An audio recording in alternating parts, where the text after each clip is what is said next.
निर्धूतकलिलात्मने सालोकानां त्रिलोकानां यद्विद्यादर्पणायते। जी बोली देवादिदेव 1008 श्री महावीर भगवान की। परम पूज्य 20वीं सदी के प्रथमाचार्य चारित्र चक्रवर्ती आचार्य श्री शांति सागर जी महाराज की।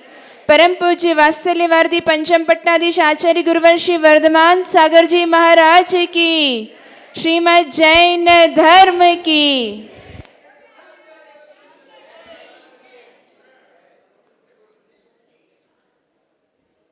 आज का यह मंगल पावन प्रसंग प्रातःकाल की मंगल बेला में आप सभी लोगों ने जिनेंद्र भगवान के दर्शन किए। तदुपरांत आचार्य श्री के दर्शन करके एक मंगल क्षण का अवलोकन किया। जो दिगंबर मुनिराज का एक मूल गुण होता है केशलोच, आज वो दृश्य आप सभी ने अपनी आंखों से देखा। किस प्रकार से साधु अपने हाथों से अपने बालों को उखाड़ करके केशलोच करते हैं। हम लोगों को एक बाल उखाड़ने में बड़ा कष्ट महसूस होता है, लेकिन जो दिगंबर मुनिराज माता जी होते हैं वे किस तरह से हंसते हंसते अपने बालों को अपने हाथों से उखाड़ करके फेंक देते हैं। आज का यह विशेष दिवस भगवान महावीर का 2550वां निर्वाण महोत्सव का निर्वाण कल्याणक का दिवस कल हम सभी लोग यहाँ पर आचार्य संघ के सानिध्य में मनाने वाले हैं। उसके पूर्व में एक कार्यक्रम का आयोजन किया गया कि जिन्होंने आचार्य संघ का जब यहाँ चातुर्मास संपन्न होने का निश्चय हुआ तो एक पहला प्रश्न था कि आचार्य संघ को तो लेकर के आ रहे हैं, लेकिन चौके कौन लगाएंगे, क्योंकि बिना आहार के साधुओं का जीवन नहीं निकल सकता है। पूरे दिनचर्या में एक आहार भी बहुत मुख्य है। तो उदयपुर के श्रावकों ने अपना मानस बनाया कि हम लोग यहाँ पर चौके लगाएंगे और बाहर के भी कई श्रावक परिवार ने आकर के 4-4 महीने यहाँ पर रह करके चौका लगाया, आहार दान का पुण्य कमाया। तो आज हम थोड़ी सी चर्चा आहार दान पे करेंगे कि आहार दान आप लोगों ने किया तो उसका फल क्या है। बिना फल के तो कोई कार्य नहीं किया जाता। तो आप लोगों ने जो ये पुरुषार्थ किया है उसका फल क्या मिलने वाला है। और कई लोग सोच रहे होंगे कि ये क्या कार्यक्रम हो रहा है, सम्मान समारोह किस लिए किया जा रहा है। तो ये उनके पुरुषार्थ का सम्मान है, किसी व्यक्ति विशेष का सम्मान नहीं है।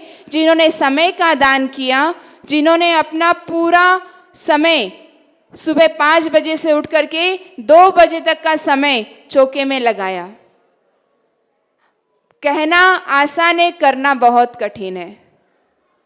घर में आजकल उठने बैठने का कार्य बंद हो चुका है, स्टैंडिंग किचन बन चुके हैं, लेकिन यहाँ पर आकर के के ब्रांड, जानते हैं आप लोग के ब्रांड किसको बोलते हैं?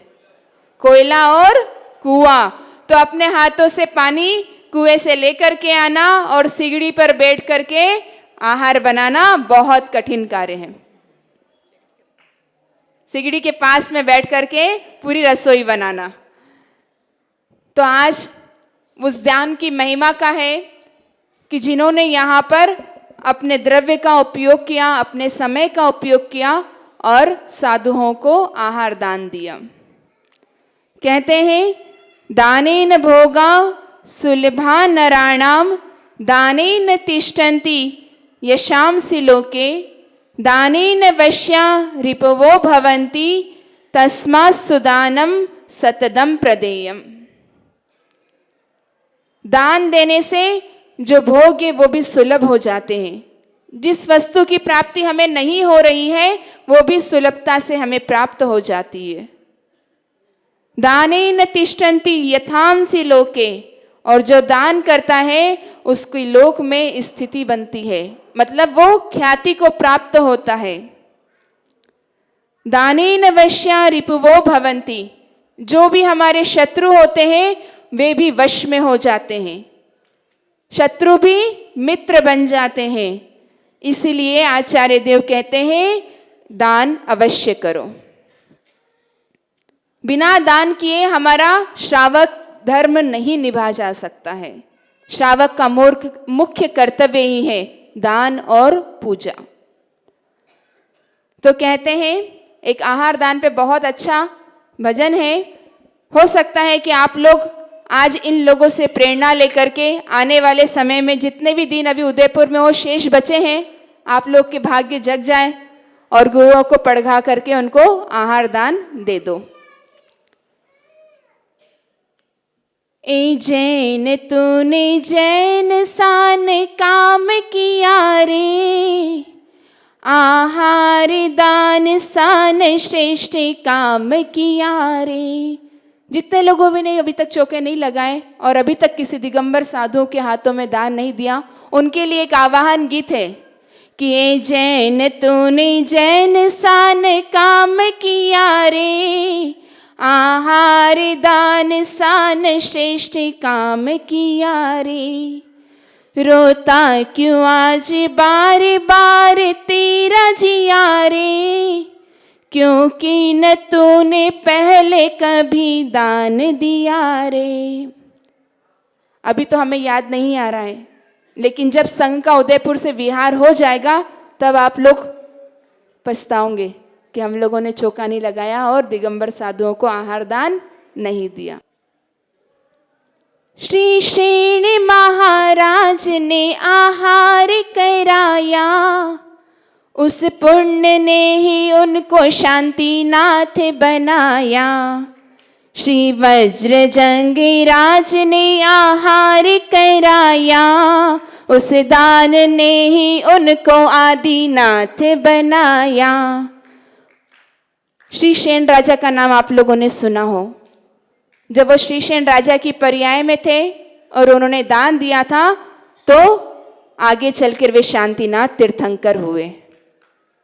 और जो राजा वज्रजंग थे उन्होंने उस पर्याय में दान दिया तो आगे के भवों में वे आदिनाथ तीर्थंकर बने। तो हो सकता है कि आज के जो श्रावक यहाँ बैठे हैं ऐसा पुण्य कमा ले कि भविष्य में आप लोग भी तीर्थंकर प्रकृति का बंध कर ले।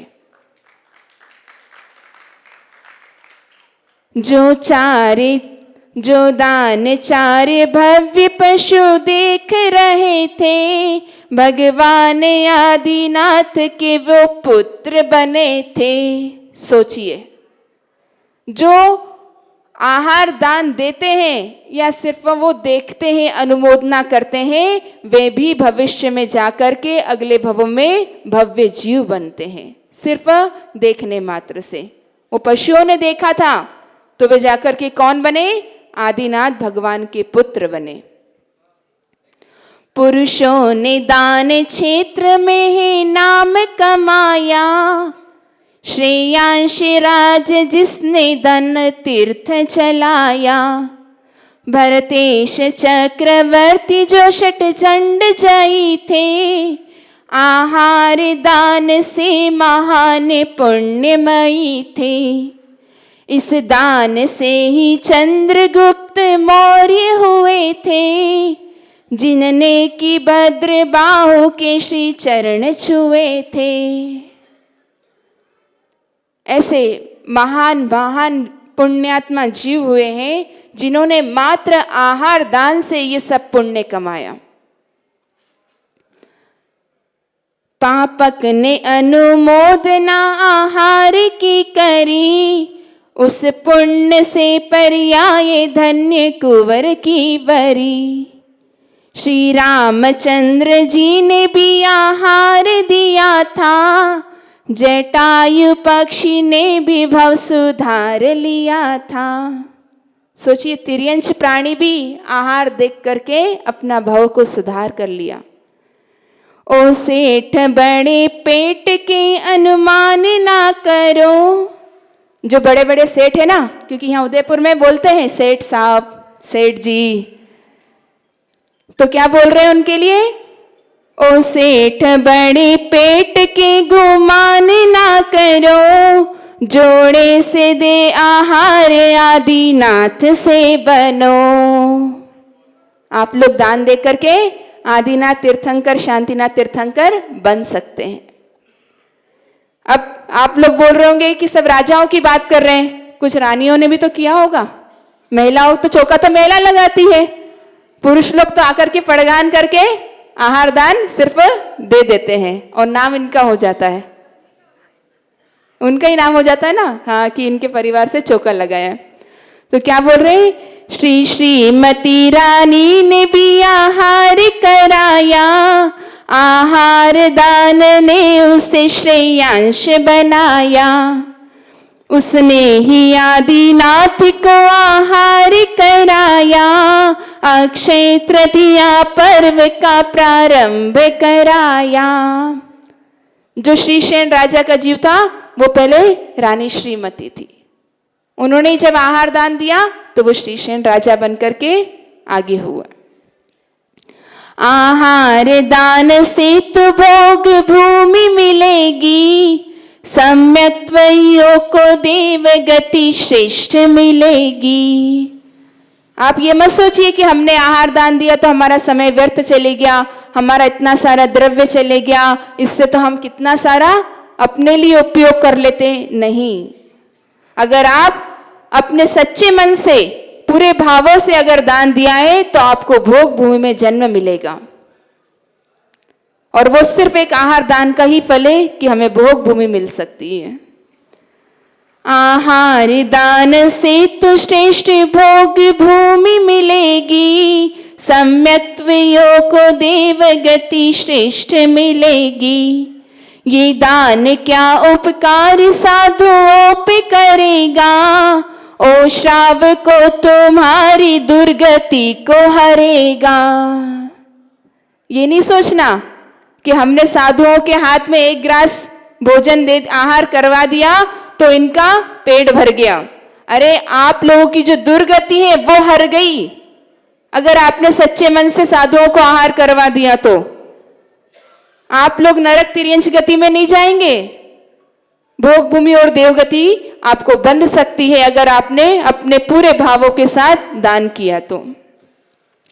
साधु की अंजुली पे जिनने हाथ करे हैं, लक्ष्मी ने उनके सिर पे दोनों हाथ धरे हैं। आहार से क्या साधु अपना पेट भरे हैं, वो तो तिजोरी में तुम्हारी नोट भरे हैं। क्योंकि धन किससे आता है, किससे आता है धन? पुण्य से आता है। और जब आप आहार दान करेंगे तो आपको क्या मिलेगा? पुण्य मिलेगा। तो जब पुण्य मिलेगा तो धन भी अपने आप आपके घर पर आ जाएगा। जो एक बार भी आहार दान करेगा, निश्चय ही नरक आयु का बंधन करेगा। सिर्फ एक बार। जो एक बार भी आहार दान करेगा, निश्चय ही नरक आयु का न बंध करेगा। नरकायु बांध के आहार दे न सकेगा, देना तो दूर दान नहीं देख सकेगा। और यह भी निश्चित है कि अगर आपने नरक आयु का बंद कर लिया है तो आप कभी आहार दान नहीं दे सकते। होते हैं कई श्रावक आते हैं कि हमारा आहार दान देने का मन तो बहुत करता है लेकिन हम दे नहीं सकते। यहां तक कि उसको देखने का अवसर भी नहीं प्राप्त होता है। तो अगर आप लोग को यह अवसर प्राप्त हुआ है तो चुकना नहीं, जब मन बने तब आहार दान दे देना। एक बहुत बड़ा प्रश्न उपस्थित होता है, माता जी बहुत कठिन नियम है आपको आहार दान देने के, है ना? अभी यहां सभा में जितने लोग बैठे, कितने लोग आहार दान देते हैं? आचार्य श्री के संघ को हाथ ऊपर उठाइए। देखो कितने सारे, देखो आजू बाजू एक दूसरे को। तो ये भी तो आप लोगों के बीच के ही है ना। तो जब आप लोग ये नियम लेंगे तो आप लोगों को कोई हानि नहीं होने वाली है, कोई नुकसान नहीं होने वाला है, आप लोग का स्तर ऊपर उठेगा। आचार्य श्री आपको जो आप लोग अशुद्ध भोजन करते हैं उसी का तो त्याग करवा रहे हैं, कुछ छुड़वा रहे हैं क्या आपका? हाँ, कुछ छुड़वा रहे हैं कि भोजन मत करो, ऐसा तो नहीं बोलते ना। शुद्ध भोजन करो, शुद्ध जल पियो, हमारे जीवन को अच्छा बनाओ, क्योंकि ये परंपरा आज की नहीं है। जो आचार्य श्री आज परंपरा का निर्वाह कर रहे हैं वो 20वीं सदी के परम पूज्य चारित्र चक्रवर्ती प्रथमाचार्य आचार्य शांति सागर जी महाराज जी की परंपरा है। जो वो जिस परंपरा से आहार लेते थे वो ही अक्षुण्ण परंपरा आज आचार्य श्री वर्धमान सागर जी महाराज जी भी निभा रहे हैं। तो आप लोगों के जीवन में जो आप लोगों ने दान दिया है उसके पुण्य की प्राप्ति हो, आप लोग इसकी महिमा को समझें। यह व्यर्थ का कार्य है, यह सिर्फ एक हम उसको सामान्य नहीं ले, उसकी महिमा को जाने तो आपके जीवन में निश्चित ही परिवर्तन होगा और इस पुण्य से आपको आगामी भवों में मोक्ष जैसे सुख की भी प्राप्ति हो सकेगी। इन्हीं मंगलमय भावनाओं के साथ जय बोले परम पूज्य वात्सल्यवर्धी आचार्य गुरुवर श्री वर्धमान सागर जी महाराज की।